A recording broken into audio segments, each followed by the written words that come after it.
Ideals of Womanhood. Swami Brooklyn Standard Union, January 21st, 1895. Swami Vivekananda, after being presented to the audience by Dr. James, president of the Ethical Association, said in part, "The product of the slums of any nation cannot be the criteria of our judgment of that nation. One may collect the rotten, worm eaten apples under every apple tree in the world and write a book about each of them and still know nothing of the beauty and possibilities of the apple tree. Only in the highest and best can we judge a nation.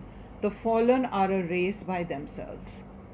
Thus, it is not only proper but just and right to judge a custom by its best, by its ideal.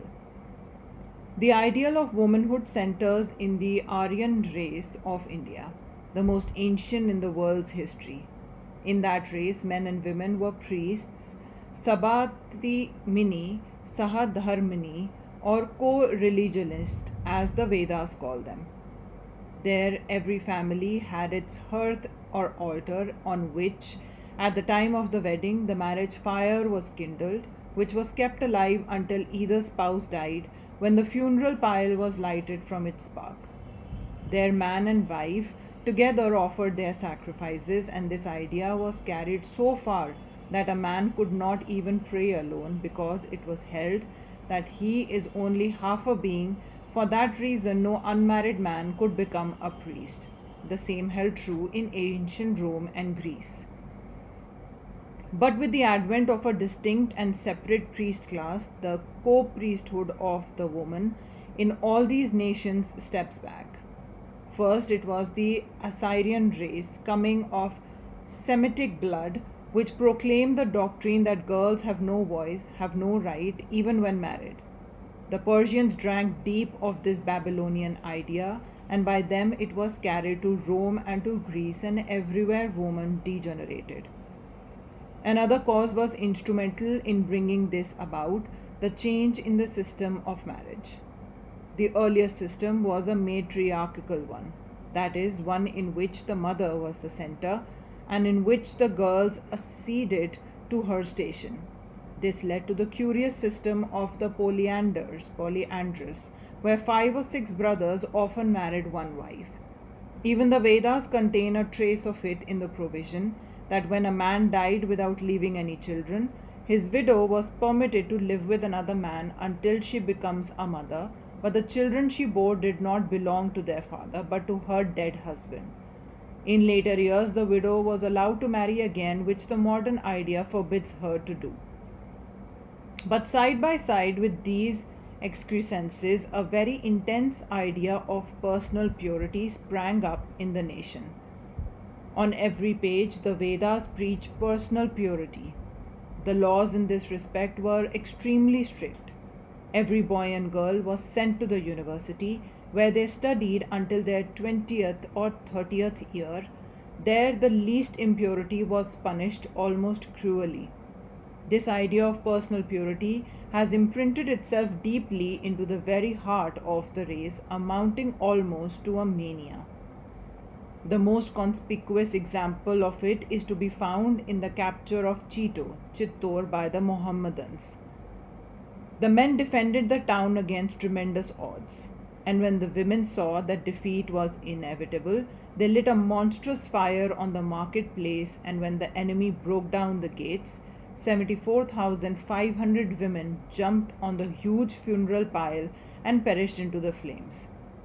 This noble example has been handed down in India to the present time, where every letter bears the word 74,500, which means that anyone who unlawfully reads the letter thereby becomes guilty of a crime similar to the one which drove those noble women of Chittor to their death.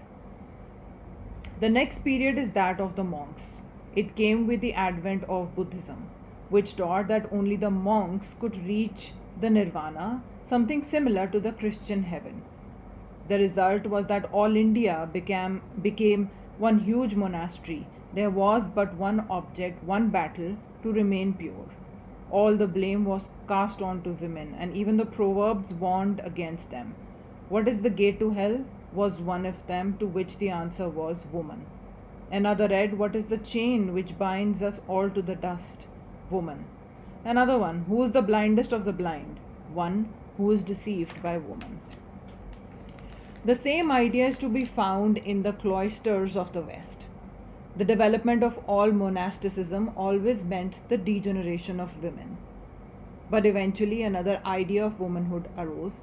In the West, it found its ideal in the wife. In India, in the mother. But do you think that the priests were altogether responsible for this change? I know they always lay claim to everything in the world, and I say this although I am myself a priest. I'll bend my knees to every prophet in every religion and clime, but candor propels me to say that here in the West the development of women was brought about by men like John Stuart Mill and the revolutionary French philosophers. Religion has done something, no doubt, but not all. Why in Asia Minor Christian bishops to this day keep a harem? The Christian ideal is that which is found in the Anglo-Saxon race. The Mohammedan women differ vastly from her Western sisters in so far as her social and intellectual development is not so pronounced. But do not on that account think that the Mohammedan woman is unhappy, because it is not so. In India, woman has enjoyed property rights since thousands of years. Here a man may disinherit his wife. In India, the whole estate of the deceased husband must go to the wife, personal property, absolutely real property for life. In India, the mother is the center of the family and our highest ideal. She is to us the representative of God, as God is the mother of the universe. It was a female sage who first found the unity of God and laid down this doctrine in one of the first hymns of the Veda. Our God is both personal and absolute. The absolute is male, the personal female. And thus it comes that we know now the first manifestation of God is the hand that rocks the cradle. He is of the Aryan race, who is born through prayer, and he is a Nornian who is born through sensuality. This doctrine of prenatal influence is now slowly being recognized, and science as well as religion calls out, keep yourself holy and pure. So deeply has this been recognized in India that there we even speak of adultery in marriage, except when marriage is consummated in prayer. And I, and very good Hindu, believe that my mother was pure and holy, and hence I owe her everything that I am. That is the secret of the race, chastity.